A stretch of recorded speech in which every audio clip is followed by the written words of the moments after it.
Mugi kunjung keluarga besar Udi Putra Tani ngapusi nangis atiku nangis nelongso yen kelingan tresnaku digawe lara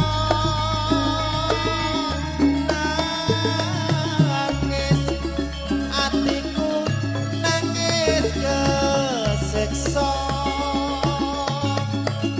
tinggal aku ngebot kemah ramong liya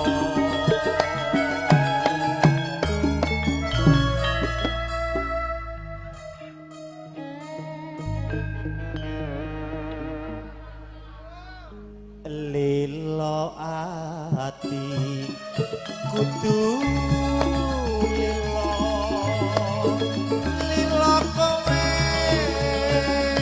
digawa wong liya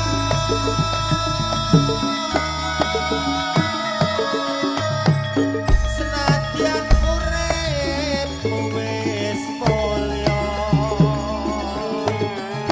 kok ya eling atiku gesih. Perkenalkan siapa beliau? Ini yang cie-cie Kak Ita cie-cie hatiku gembira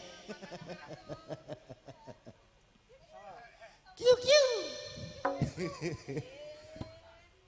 lilo ati kudu lilo lilo kowe digawa wong liya senadyan uripmu wis mulya mbok yo eling atiku kesiksa.